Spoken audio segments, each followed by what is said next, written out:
Hospital আর মর্গের কথা আজ বলবো। সদর হাসপাতালটি গত ২০ বছর ধরে পরিত্যক্ত।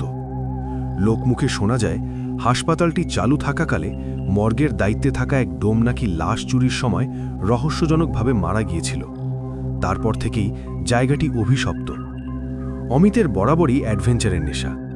বন্ধুদের সঙ্গে বাজি ধরে ঠিক করল আজকের অমাবস্যার রাতে সে একাই ওই হাসপাতালের মর্গে গিয়ে একটা সেলফি তুলে আনবে।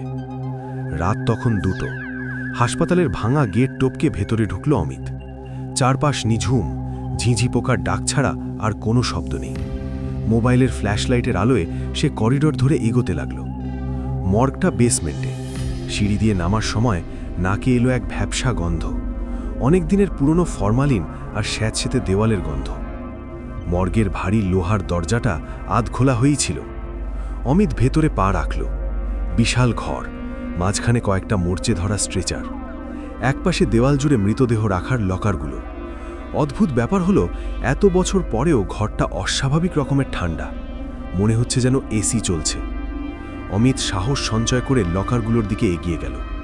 সবগুলোর দরজা খোলা বা ভাঙা, কেবল 13 নম্বর লকারটি একেবারে শক্ত করে আটকানো। অমিতের মনে কৌতূহল জাগল। সে লকারটির হাতল ধরে টান দিল। জ্যাম হয়ে আছে। সে আরও জোরে টান দিতেই ক্যাচ ক্যাচ শব্দ করে লকারটা খুলে গেল।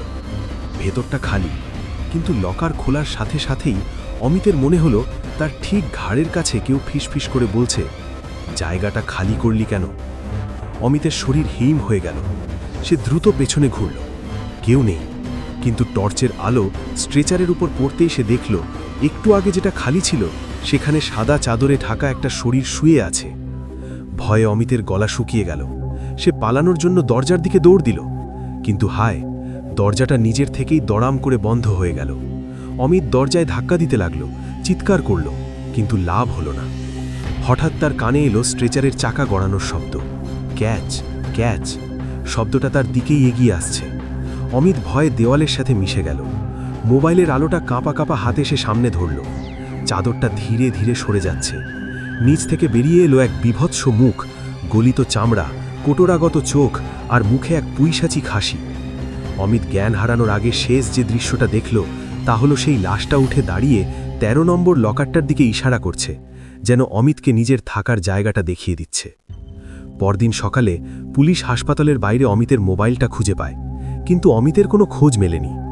তবে পুলিশ যখন তদন্তের জন্য মর্গে ঢোকে, তারা দেখতে পায় 13 নম্বর লকারটা ভেতর থেকে লক করা, আর তার গায়ে তাজা রক্ত দিয়ে লেখা, নতুন অতিথি।